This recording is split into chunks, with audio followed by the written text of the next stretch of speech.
السلام عليكم ورحمة الله.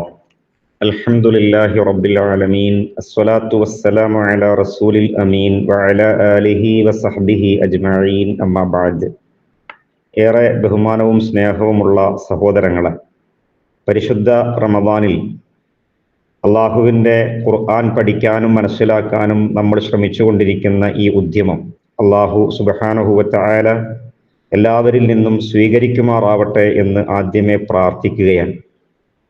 38-ാം അധ്യായം അഥവാ സൂറത്തു യാസീൻ 83 ആയത്തുകൾ ഉൾക്കൊള്ളുന്ന ഒരു അധ്യായമാണ്. പ്രവാചകൻ സ്വല്ലല്ലാഹു അലൈഹി വസല്ലമയുടെ മക്ക കാലഘട്ടത്തിലാണ് ഈ അധ്യായത്തിന്റെ അവതരണം ഉണ്ടാകുന്നത്. മക്ക മുശ്രിക്കുകൾ നബി സ്വല്ലല്ലാഹു അലൈഹി വസല്ലമക്ക് നേരെ അതിശക്തവും അതിക്രൂരവുമായ ബഹിഷ്കരണം അഥവാ ഷഅബ് അബി ത്വാലിബിലേക്ക് പ്രവാചകൻ സ്വല്ലല്ലാഹു അലൈഹി വസല്ലം ബഹിഷ്കരിക്കപ്പെട്ട ആ നാളുകളുടെ അവസാനത്തിലും അതേപോലെ തന്നെ ത്വായിഫിലേക്കുള്ള പ്രവാചകൻ സ്വല്ലല്ലാഹു അലൈഹി വസല്ലമയുടെ യാത്രയുടെ മുമ്പുമാണ് ഈ അധ്യായത്തിന്റെ അവതരണം ഉണ്ടായത് എന്ന് അവതരണ കാരണം പരിശോധിക്കുമ്പോൾ നമുക്ക് മനസ്സിലാക്കാൻ സാധിക്കും. മഹാനായ റസൂലുള്ളാഹി സ്വല്ലല്ലാഹു അലൈഹി വസല്ലമയിലേക്ക് ചേർത്തി പറയുന്ന ചില ഹദീസുകളിൽ ഈ അധ്യായത്തെ ഖൽബുൽ ഖുർആൻ എന്ന് വിശേഷിപ്പിച്ചിട്ടുണ്ട്. പക്ഷേ അങ്ങനെ വന്നിട്ടുള്ള റിപ്പോർട്ടുകൾ അധികവും ദുർബലമാണ്, ദഈഫാണ് എന്ന് നമുക്ക് മനസ്സിലാക്കാൻ സാധിക്കും. അതിൻ്റെ പരമ്പരയിൽ ദുർബലരായ ആളുകൾ കടന്നുകൂടിയിട്ടുണ്ട്. ദീനിന്റെ വളരെ മൗലികമായ തൗഹീദും ആഖിറത്തും ആഖിറത്തിന്റെ കാര്യത്തിൽ യൗമുൽ ഖിയാമയിലെ സംഭവ വികാസങ്ങൾ അഥവാ ഉയർത്തെഴുന്നേൽപ്പിന്റെ കാര്യത്തിലെ സംഭവ വികാസങ്ങൾ ഈ സൂറത്തിൽ വിവരിച്ചിട്ടുണ്ട്. അതിനാൽ ഖൽബുൽ ഖുർആൻ എന്ന തരത്തിൽ ഇതിനെ വിളിക്കാം. ആ തരത്തിലാണ് ഖൽബുൽ ഖുർആൻ എന്നുള്ള വിശേഷണം ഇതിന് യോജിക്കുന്നത് എന്നിങ്ങനെ ഇമാം ഗസാലി റഹ്മത്തുള്ളാഹി അലൈഹി അഭിപ്രായപ്പെട്ടിട്ടുണ്ട്. ഈ അധ്യായത്തിന്റെ ആദ്യത്തിൽ ഹറൂഫുൽ മുഖത്തഅ യാ സീൻ എന്ന 2 അക്ഷരങ്ങൾ, ഹറൂഫുൽ മുഖത്തഅ കൊണ്ട് തുടങ്ങുന്ന ഒട്ടേറെ ആയത്തുകളെ കുറിച്ച് അധ്യായങ്ങളെ കുറിച്ചൊക്കെ നമ്മൾ മുമ്പും മനസ്സിലാക്കിയിട്ടുണ്ട്. പ്രത്യേകിച്ച് നേർക്കുനേരെ നമുക്ക് അർത്ഥം മനസ്സിലാക്കാൻ സാധിക്കില്ലെങ്കിലും ഉൾക്കൊള്ളാൻ കഴിയുന്ന ഒരു പ്രധാനപ്പെട്ട കാര്യം എന്താണെന്ന് വെച്ചാൽ, ഇത്തരം കേവലാക്ഷരങ്ങളുടെ ഹറൂഫുൽ മുഖത്തഅയുടെ തൊട്ട് ഉടനെ വന്നിട്ടുള്ള ഓരോ ആയത്തുകളും അല്ലെങ്കിൽ ഇത്തരം കേവലാക്ഷരങ്ങൾക്ക് ശേഷം വന്നിട്ടുള്ള ഓരോ ആയത്തുകളും വചനങ്ങളും പരിശുദ്ധ ഖുർആനിനെ കുറിച്ചായിരിക്കും എന്ന് പരിശോധിച്ചാൽ മനസ്സിലാക്കാൻ സാധിക്കും.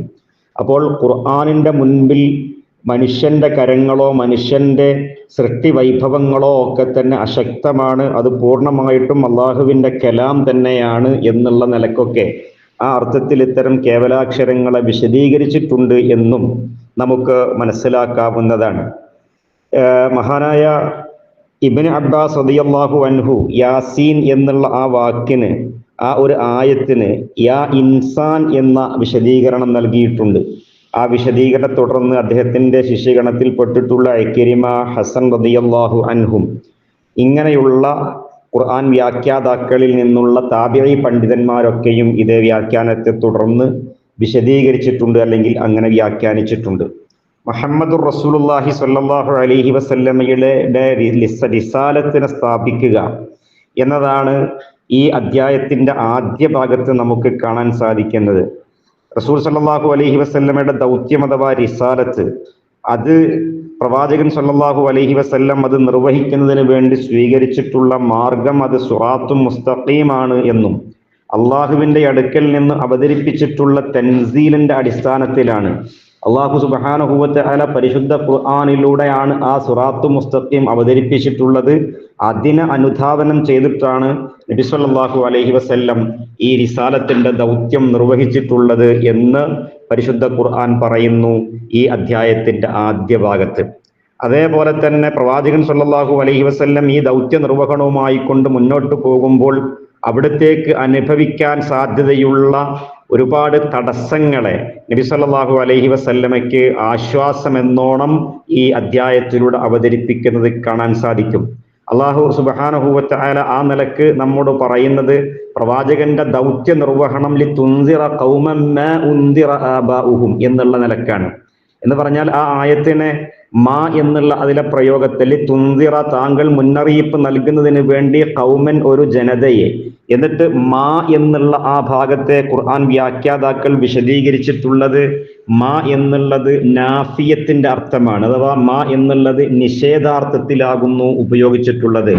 അപ്പൊ അങ്ങനെ വരുമ്പോൾ മുൻഗാമികളായ പിതാക്കന്മാർക്ക് മുന്നറിയിപ്പ് നൽകിയിട്ടില്ലാത്ത ഒരു കാര്യം നബി സല്ലല്ലാഹു അലൈഹി വസല്ലം മുന്നറിയിപ്പായി നൽകുന്നതിന് വേണ്ടി എന്നുള്ള അർത്ഥത്തിൽ അർത്ഥതലങ്ങളിൽ ഖുർആൻ വ്യാഖ്യാതാക്കൾ വിശദീകരിച്ചിട്ടുണ്ട്.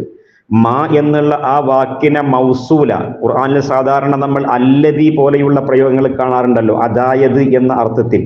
ഇപ്പൊ സിലത്തിന്റെ മൗസൂലയുടെ അർത്ഥമായിക്കൊണ്ട് പിന്നെ ഈ മാ എന്നുള്ളതിനെ ആ വാക്കിനെ വിശദീകരിച്ച പണ്ഡിതന്മാരുണ്ട്. അപ്പൊ അങ്ങനെ വരുമ്പോ ലിതുൻദിറ ഖൗമം മാ ഉൻദിറ ആബാഉഹും എന്ന് പറഞ്ഞാൽ അവരുടെ പിതാക്കന്മാർക്ക് മുന്നറിയിപ്പ് നൽകപ്പെട്ടതായ ആ കാര്യം, അതിനെ ആ ജനങ്ങൾക്ക് നബി സല്ലല്ലാഹു അലൈഹി വസല്ലം അഥവാ താങ്കൾ മുന്നറിയിപ്പ് നൽകാൻ വേണ്ടി എന്നുള്ളതാണ് അതിന്റെ വിശദീകരണം. നബി സല്ലല്ലാഹു അലൈഹി വസല്ലമയെ കുറിച്ച് നമുക്കറിയാം, ആ മഹാനായ റസൂലുള്ളാഹി സ്വല്ലല്ലാഹു അലൈഹി വസല്ലം എല്ലാ ലോകത്തിനും മുഴുവനും മുന്നറിയിപ്പുകാരനാണ്, സന്തോഷ വാർത്ത അറിയിക്കുന്നവനാണ്. സൂറത്തു സബയിലെ 28-ാമത്തെ ആയത്തിൽ അക്കാര്യം അള്ളാഹു വിശദീകരിച്ചത് വമാ അർസൽനാക ഇല്ലാ കാഫത്തൻ ലിന്നാസി ബശീറൻ വനദീറ എന്ന് പറഞ്ഞുകൊണ്ടാണ്. അതേപോലെ അംബിയാലെ 107-ാമത്തെ ആയത്തിൽ വമാ അർസൽനാക ഇല്ലാ റഹ്മത്തൻ ലിൽ ആലമീൻ എന്നൊക്കെ വിശദീകരിച്ചിട്ടുള്ളത് പ്രവാചകൻ സകല ലോകത്തിനും ലോകർക്ക് മുഴുവനും പ്രവാചകനായിട്ടാകുന്നു നിയോഗിക്കപ്പെട്ടിട്ടുള്ളത് എന്നുള്ളതാണ്. എന്നിരുന്നാൽ കൂടി നബി സല്ലല്ലാഹു അലൈഹി വസല്ലം ജീവിച്ച ആ സമുദായം, ജീവിച്ച ആ കാലഘട്ടത്തിലെ സമുദായം, പ്രത്യേകിച്ച് അറബികൾ, അതിലൊന്നുകൂടി നമ്മൾ പ്രത്യേകം പറയുകയാണ് എങ്കിൽ പരിശുദ്ധ ഖുർആനിലെ ഈ അധ്യായം അവതരിപ്പിക്കുന്നത് മക്ക കാലഘട്ടത്തിലാണ് എന്നുള്ള നിലക്ക് ചിന്തിക്കുമ്പോൾ ഖുറൈശി ജനതയുടെ കാര്യത്തിൽ ഒരു പ്രത്യേകമായി കൊണ്ടുള്ള മുന്നറിയിപ്പ് അതും കൂടിയാണ് ലിതുൻദിറ ഖൗമൻ മാ ഉൻദിറ ആബാഉഹും. പക്ഷെ ആയത്തിന് അങ്ങനെ പ്രത്യേകമായി നമ്മൾ വ്യാഖ്യാനിക്കുമ്പോഴും അതിന്റെ പൊതുവായ തലത്തെ സൂറത്തു സബയിലെ 28-ാമത്തെയും സൂറത്തു അംബിയായിലെ 107-ാമത്തെയും ആയത്ത് വെച്ചുകൊണ്ട് ലോകത്തിലെ എല്ലാ മനുഷ്യർക്കും, ലോകത്തിന് തന്നെയും കാരുണ്യമായി കൊണ്ടും ലോകത്തിലെ എല്ലാ മനുഷ്യർക്കും സന്തോഷ വാർത്തയും മുന്നറിയിപ്പ് നൽകുന്നവനുമായി കൊണ്ടാകുന്നു നബി സല്ലല്ലാഹു അലൈഹി വസല്ലം നിയുക്തനായിട്ടുള്ളത് എന്നുള്ള ആ ഒരു സത്യത്തെ, ആ ഒരു വിഷയത്തെ നമ്മൾ മനസ്സിലാക്കേണ്ടതാണ്. അതേപോലെ തന്നെ പരിശുദ്ധ ഖുർആൻ ഈ അധ്യായത്തിലെ 7-ാമത്തെ ആയത്ത് നമ്മൾ വായിക്കുമ്പോൾ ലഖദ് ഹഖൽ ഖൗലു അലാ അക്ഫരിഹിം എന്നുള്ള ഒരു ഭാഗം കാണാൻ സാധിക്കുന്നുണ്ട്. അവിടെ പറഞ്ഞിട്ടുള്ള അവരിൽ ബഹുഭൂരിഭാഗത്തിലേക്കും യഥാർത്ഥമായി സംഭവിക്കാനുള്ള അൽ ഖൗൽ അള്ളാഹുവിന്റെ അദാബാണ് എന്നുള്ളത് മറ്റു പല അധ്യായങ്ങളിലൂടെയും നമുക്ക് വായിക്കാൻ സാധിക്കുന്ന ഒരു സുപ്രധാനമായ കാര്യമാകുന്നു. അള്ളാഹുവിന്റെ അദാബിനെ കുറിച്ചാണ് അൽ ഖൗൽ, ശിക്ഷയുടെ വാക്ക് എന്നുള്ളത് അൽ അദാബാണ് എന്ന് പറഞ്ഞാൽ നമ്മൾ അവിടെ മനസ്സിലാക്കേണ്ടത് അള്ളാഹു സുബ്ഹാനഹു വ തആല കുറെ ആളുകളെ ശിക്ഷിക്കാൻ വേണ്ടി ഇങ്ങനെ സൃഷ്ടിച്ചു വെച്ചിട്ടുണ്ട് എന്നുള്ളതല്ല, മറിച്ച് തൊട്ടു വരുന്ന ആയത്തുകളിലൂടെ അള്ളാഹു സുബ്ഹാനഹു വ തആല അതേപോലെ തന്നെ ഇങ്ങനെ വിശദീകരിക്കുന്ന ഒരുപാട് ആയത്തുകളുടെ മുൻപും പിൻപുമുള്ള ആയത്തുകൾ നമ്മൾ പരിശോധിക്കുമ്പോൾ എന്തുകൊണ്ട് ഈ ശിക്ഷയുടെ വാക്ക് യഥാർത്ഥമായി ബഹുഭൂരിഭാഗത്തിലും യഥാർത്ഥമായി എന്നുള്ളത് അള്ളാഹു വിശദീകരിക്കുന്ന പ്രധാനപ്പെട്ട ചില കാര്യങ്ങൾ എന്തൊക്കെയെന്ന് വെച്ച് കഴിഞ്ഞാൽ, മനസ്സിൽ മാറ്റം സംഭവിച്ച് നന്നാകാൻ ഒരിക്കലും സാധ്യതയില്ലാത്തവണ്ണം മനസ്സ് ദുഷിച്ചു പോയിട്ടുണ്ട് എന്നുള്ളത് ഈ സത്യനിഷേധികളുടെ കാര്യത്തിൽ, സത്യത്തെ അംഗീകരിക്കാൻ സന്നദ്ധരല്ലാത്ത അതേപോലെ തന്നെ നിരാകരിച്ചു കൊണ്ടിരിക്കുന്ന ആളുകളുടെ കാര്യത്തിൽ അള്ളാഹുവിന്റെ അറിവുണ്ട്. അള്ളാഹു സുബ്ഹാനഹു വ തആല അവരെ അങ്ങനെ അറിഞ്ഞിട്ടുണ്ട്. അതുകൊണ്ട് അവരുടെ അവസ്ഥ ഇതാണ് എന്നറിഞ്ഞ് അവരുടെ പാട്ടിന് അവരെ വിടുക എന്നുള്ള തരത്തിൽ, അതാണല്ലോ അള്ളാഹു സുബ്ഹാനഹു വ തആല നൽകിയിട്ടുള്ള ഹിതം എന്ന് പറയുന്നത്, റബ്ബ് കൽപ്പിച്ചരുളിയിട്ടുള്ള സ്വാതന്ത്ര്യം എന്ന് പറയുന്നത്, ഇച്ഛാ സ്വാതന്ത്ര്യം എന്നൊക്കെ പറയുന്നത്. ആ സ്വാതന്ത്ര്യം ഉപയോഗിച്ചാൽ ഉണ്ടാകുന്ന താക്കീത്, ആ താക്കീതാണ് ഇവിടെ ഹഖൽ ഖൗലു എന്നുള്ള പ്രയോഗത്തിലൂടെ നമ്മൾ മനസ്സിലാക്കുന്നത്. എന്നിട്ട് തുടർന്ന് അല്ലാഹു സുബ്ഹാനഹു വ തആല രണ്ട് ഉപമകളിലൂടെ ഈ നിഷേധത്തിന്റെ കാഠിന്യത്തെക്കുറിച്ച് പറയുന്നുണ്ട്. കഴുത്തിലെ ആമങ്ങൾ, ഇന്നാ ജഅൽനാ ഫീ അഅനാഖിഹിം അഗ്ലാലൻ ഫഹിയ ഇലൽ അദ്ഖാനി ഫഹും മുഖ്മഹൂൻ പോലെയുള്ള പ്രയോഗങ്ങൾ. അഥവാ കഴുത്തിലെ ആമങ്ങൾ, അത് താടിയെല്ലുകൾ വരെ ഇങ്ങനെ നിൽക്കുന്നുണ്ട്, തല താഴ്ത്താൻ കഴിയുന്നില്ല, തല തിരിച്ച് യഥേഷ്ടം നോക്കാൻ കഴിയാത്ത വണ്ണം തല ഇങ്ങനെ പൊക്കിപ്പിടിച്ച് നിൽക്കുന്ന ഒരു അവസ്ഥയെ ഉപമയായിക്കൊണ്ട് അല്ലാഹു സുബ്ഹാനഹു വ തആല ഇവിടെ വിശദീകരിക്കുന്നത്. അഗ്ലാൽ എന്നുള്ള പ്രയോഗത്തിൽ നിന്ന് മനസ്സിലാക്കാൻ സാധിക്കുന്നത് അഗ്ലാലു ഖുയൂദുൻ ഹദീദിയയാണ്, ഇരുമ്പ് കൊണ്ടുണ്ടാകുന്ന ബന്ധനങ്ങളാണ് അത്. അപ്പോൾ അങ്ങനെയുള്ള ബന്ധനങ്ങളെ ആണ് അല്ലാഹു സുബ്ഹാനഹു വ തആല ഫീ അഅനാഖിഹിം അഗ്ലാലൻ, അതൊരു ശക്തമായ ഉപമയാണ്. അഥവാ അല്ലാഹു സുബ്ഹാനഹു വ തആല നമുക്ക് നൽകിയിട്ടുള്ള സന്മാർഗത്തിന്റെ പ്രകാശം അത് സ്വീകരിക്കാൻ സന്നദ്ധരല്ലാതെ അതിൽ നിന്ന് വ്യതിചലിക്കുകയും എന്നിട്ട് നിഷേധത്തിന്റെ മാർഗം സ്വീകരിക്കുകയും ചെയ്യുന്നവരുടെ മനസ്സിന്റെ അഹങ്കാര ഭാവവും അവരുടെ നിഷേധത്തിന്റെ കാഠിന്യവുമൊക്കെയാണ് ഇവിടെ വിശദീകരിച്ചിട്ടുള്ള ഒരു ഉപമ. അതിനെ പറയാനാണ് 8-ാമത്തെ ആയത്തിൽ അങ്ങനെ ഉപമിച്ചിട്ടുള്ളത്. 9-ാമത്തെ ആയത്തിൽ അല്ലാഹു സുബ്ഹാനഹു വ തആല ഇവിടെ മുന്നിലൂടെയും പിന്നിലൂടെയുമുള്ള ഒരു സദ്ദിനെ കുറിച്ച് പറയുന്നുണ്ട്. വജഅൽനാ മിൻ ബൈനി ഐദീഹിം സദ്ദൻ വമിൻ ഖൽഫിഹിം സദ്ദ എന്ന് അല്ലാഹു പറഞ്ഞിട്ടുള്ളത്. അഥവാ സത്യം അംഗീകരിക്കാത്ത നിഷേധിക്കുന്നവരായ ആളുകൾ, അവർക്ക് മുന്നിൽ ഒരു നന്മയും അവർക്ക് കാണാൻ സാധ്യമല്ലാത്ത വിധമാകുന്നു അവരുടെ അവസ്ഥ.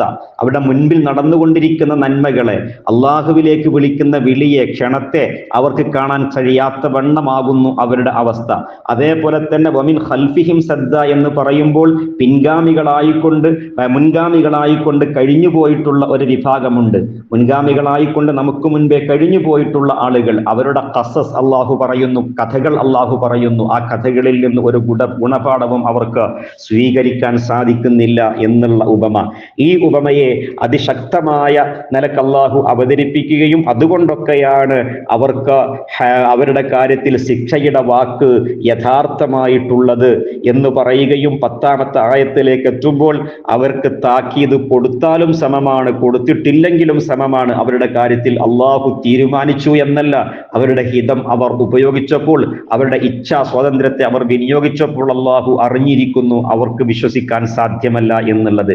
അതുകൊണ്ട് തന്നെ നബി സല്ലല്ലാഹു അലൈഹി വസല്ലം താക്കീതുകാരൻ എന്നുള്ള നിലക്ക്, സന്തോഷം അറിയിക്കുന്നവൻ എന്നുള്ള നിലക്ക്, അള്ളാഹുവെ കുറിച്ച് സത്യത്തിന്റെ ഉത്ബോധനത്തെ സ്വീകരിക്കാൻ സന്നദ്ധരാകുന്ന, അത് പിൻപറ്റാൻ സന്നദ്ധരാകുന്ന ആളുകളുടെ കാര്യത്തിൽ നബി സല്ലല്ലാഹു അലൈഹി വസല്ലം മുന്നറിയിപ്പ് നൽകിക്കൊള്ളുക.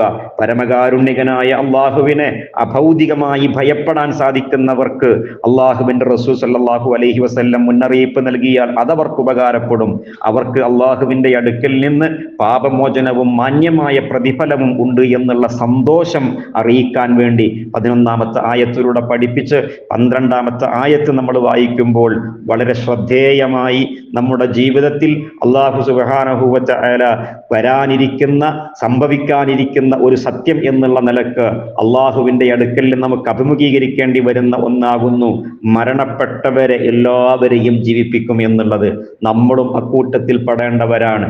അങ്ങനെ വരുമ്പോൾ അള്ളാഹു നമ്മോട് പറയുന്നു, വനക്തുബു മാ ഖദ്ദമു വആസാറഹും, അള്ളാഹു എഴുതി വെക്കുന്നതിനെ കുറിച്ചാണ്, രേഖപ്പെടുത്തുന്നതിനെ കുറിച്ചാണ്. എന്തൊക്കെയാണോ നമ്മൾ മുൻകൂട്ടി നേടിവെച്ചത് എന്നുള്ളതും, അതേപോലെ തന്നെ പ്രവർത്തനങ്ങളുടെ ഫലം, അതാകുന്നു ആസാർ. നമ്മൾ ചെയ്തു കൂട്ടിയ പ്രവർത്തനങ്ങളുടെ ഫലത്തെ അള്ളാഹു ഇതാ എഴുതി വച്ചിരിക്കുന്നു എന്നുള്ളതാണ്. അപ്പോൾ നമ്മുടെ കർമ്മങ്ങളുടെ ഏട്, സഹീഫത്തുൽ അഅ്മാൽ എന്ന് പറയുന്നത് മനുഷ്യന്റെ എല്ലാ കർമ്മങ്ങളെയും രേഖപ്പെടുത്തിയിട്ടുള്ള ഒരു മൂലരേഖ, അതിനെക്കുറിച്ചാകുന്നു ഇമാമും മുബീൻ എന്ന് പറഞ്ഞിട്ടുള്ളത്. ഇതൊക്കെ അടങ്ങുന്ന ഒന്നാകുന്നു മാ ഖദ്ദമു വആസാറഹും എന്ന് പറയുന്നത്. മനുഷ്യൻ മരണപ്പെടുന്നതിന് മുൻപ് ചെയ്തു കഴിഞ്ഞ പ്രവർത്തികൾ മാത്രമല്ല, അവന്റെ മരണശേഷം അവന് പുണ്യം ലഭിക്കാൻ ഉതകുന്ന എല്ലാ സൽപ്രവർത്തനങ്ങളെയും ഉദ്ദേശിച്ചുകൊണ്ട് പറഞ്ഞിട്ടുള്ള ഒരു പ്രയോഗമാകുന്നു അത്. അതുകൊണ്ട് ഈ കാര്യങ്ങളെ ഉൾക്കൊണ്ട് നമ്മൾക്ക് ഈ ആയത്തുകളെ വായിക്കാൻ സാധിക്കുകയും അള്ളാഹു ഇവിടെ വിശദീകരിച്ചിട്ടുള്ള നമ്മുടെ ജീവിതത്തിന്റെ ശേഷം, ദുനിയാവിലെ ഭൗതികതയുടെ ജീവിതത്തിന് ശേഷം വരാനിരിക്കുന്ന പരലോകത്തിന് വേണ്ടി, അവിടേക്ക് വേണ്ടി എന്തെങ്കിലും നേടിവെക്കാനുള്ള ഉൾപ്രേരണയോടുകൂടിയാണ് ഈ പാഠഭാഗം അവസാനിക്കുന്നത്. അങ്ങനെ 12 വരെയുള്ള ആയത്തുകൾ വായിക്കുമ്പോൾ നമ്മുടെ ചിന്താമണ്ഡലങ്ങളിലേക്ക് സ്വീകരിക്കാൻ സാധിക്കുന്ന ഈ സന്ദേശങ്ങളെ നമുക്ക് ഓരോരുത്തർക്കും ഉൾക്കൊള്ളാൻ കഴിയട്ടെ. അതിന് അള്ളാഹു നമുക്കെല്ലാം തൗഫീഖ് നൽകുമാറാവട്ടെ എന്ന് പ്രാർത്ഥിച്ചുകൊണ്ട് അവസാനിപ്പിക്കുന്നു. റബ്ബനാ തഖബ്ബൽ മിന്നാ ഇന്നക അൻതസ് സമീഉൽ അലീം വതുബ് അലൈനാ ഇന്നക അൻതത് തവ്വാബുർ റഹീം. ആമീൻ ബിറഹ്മതിക യാ അർഹമർ റഹീമീൻ. അസ്സലാമു അലൈക്കും വറഹ്മത്തുള്ളാഹി വസല്ലല്ലാഹു വസല്ലമ അലാ നബിയ്യിനാ മുഹമ്മദ്.